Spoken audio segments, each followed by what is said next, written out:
The characteristics of a sailplane. Your training glider will be a two-seater. Most are a tandem style, but with some, the pilots sit next to each other.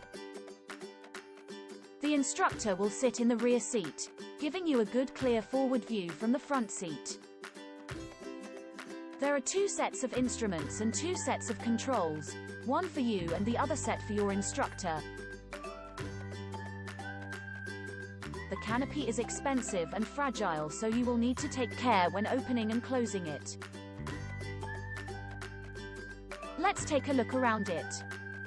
There is always a main wheel, and sometimes this can be retracted in flight. Very often it has a brake to bring you to a stop after landing. Some of the older gliders rely on a skid at the front for this. The cockpit area of the fuselage is as streamlined as possible to minimize drag.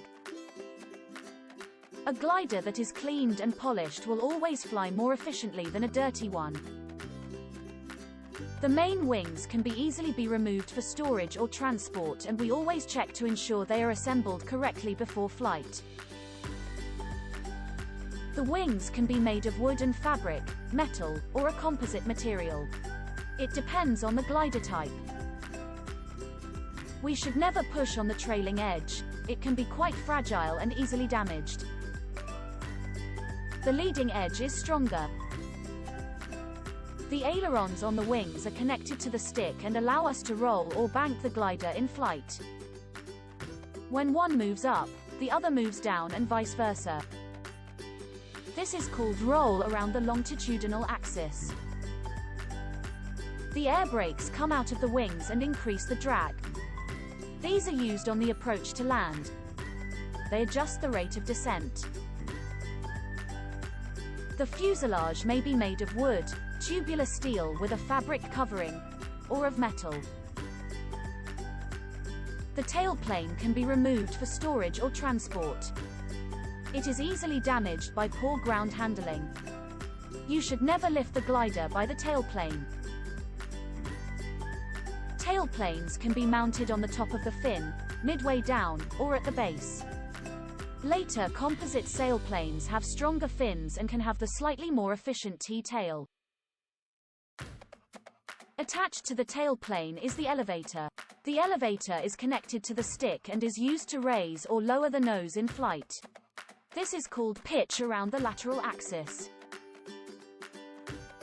Attached to the elevator you might find a trim tab.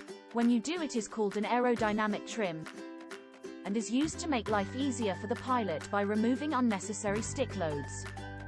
Otherwise, the trim will be a spring trim. Under the tail, a small wheel or a skid. The fin at the rear provides directional stability. Attached to the fin is the rudder. The rudder is attached to the pedals in the cockpit. Push the right rudder pedal and the rudder moves to the right and vice versa.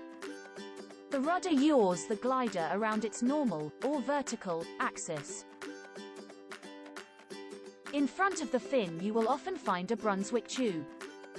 This is used to compensate for speed errors in the variometer.